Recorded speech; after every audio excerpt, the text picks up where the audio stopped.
One of the most subtle yet debated moments in the Phantom Menace is when Qui-Gon Jinn makes a seemingly small decision that changes the course of Anakin Skywalker's life.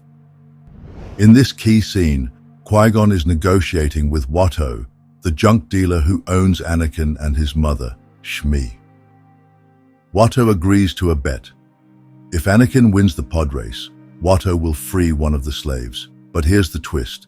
He insists on using a chance cube to decide which slave gets freed, Anakin or Shmi. As Watto rolls the cube, Qui-Gon subtly uses the Force to make sure the outcome favors Anakin. Now, what's a chance cube? Basically, it's a die that was often used for gambling or to make decisions between two options, like A or B. The cube usually has two different colors, one on 3 of its 6 sides, and the other color on the remaining 3. Sometimes these cubes were weighted, meaning the odds were rigged, making them land on one side more than the other.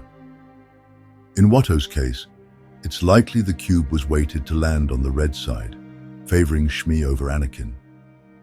To figure out if Qui-Gon cheated, we need to understand what cheating really means here. Cheating usually happens when someone breaks the rules of a game or deal. Watto suggested using the chance cube to decide which slave would be freed, claiming it would be fair and random. But when Qui-Gon uses the Force, he messes with that randomness, making sure it goes in his favor. So in that sense, it's hard to argue that what Qui-Gon did wasn't cheating. But it's also important to think about whether the whole situation was fair in the first place. Watto wasn't exactly known for being honest. His idea of gambling over someone's freedom shows that fairness wasn't really his priority. So, one could argue that Qui-Gon was just trying to fix an already unfair situation. In that case, it's not so much about cheating, but more about making things right. Another layer to this situation is Qui-Gon's character and his relationship with the Jedi Order. Unlike many of his fellow Jedi, Qui-Gon was known for following his own instincts, even when it meant going against the Jedi Council. He valued the will of the Force above strictly following the Jedi Code, and he wasn't afraid to bend the rules if he believed it was for a greater purpose. The Jedi Code emphasizes honesty, selflessness, and respect for the natural order of things. By influencing the chance cube, Qui-Gon arguably broke some of those principles, but he did it because he believed it was necessary for a bigger goal. Qui-Gon saw Anakin as the chosen one, the one who would bring balance to the Force. For Qui-Gon, freeing Anakin wasn't just about winning a bet. It was about fulfilling a prophecy and ensuring the future of the galaxy. It's also important to consider the bigger picture of the galaxy at the time. Tatooine was a lawless, oppressive place where slavery and exploitation were the norm. In an environment like that, sticking strictly to moral codes might not always make sense. Qui-Gon's actions need to be understood as a response to survival and necessity, not idealism. His choice to free Anakin wasn't just a nice thing to do. It was a moral imperative in a situation where there were no perfect solutions. And let's not forget, Watto wasn't exactly playing by the rules either. His insistence on using the chance cube, instead of just agreeing to free Anakin, showed his greed and unwillingness to cooperate. Given all this, Qui-Gon's interference can be seen as a reasonable reaction to a corrupt system. While yes, he technically cheated, his actions were really about fighting a much larger moral issue, slavery itself.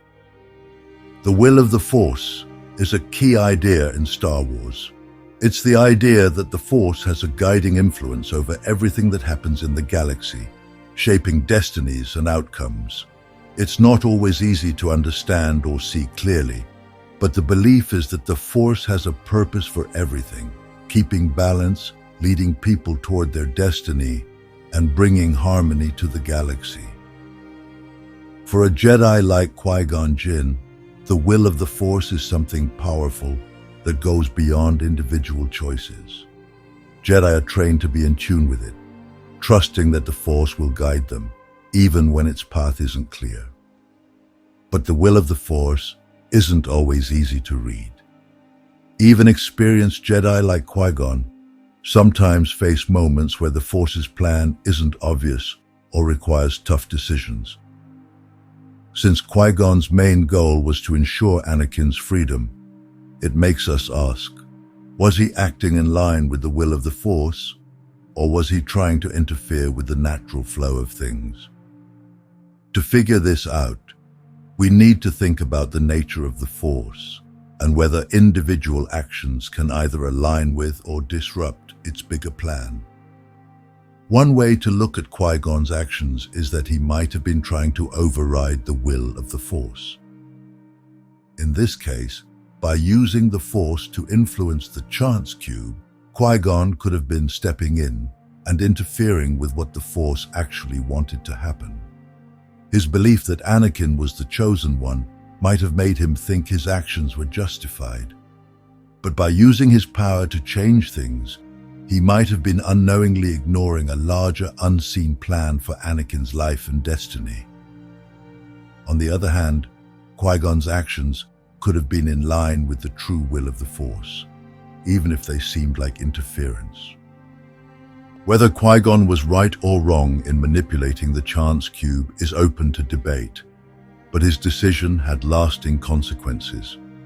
By ensuring Anakin's freedom, he set events in motion that ultimately fulfilled the prophecy, even if the results weren't clear to everyone at the time. In that moment, Qui-Gon wasn't trying to cheat the Force. He was simply acting in a time of uncertainty, trusting that what he was doing was necessary. This small decision proved that even the slightest actions can have enormous ripple effects, sometimes in ways no one could have predicted.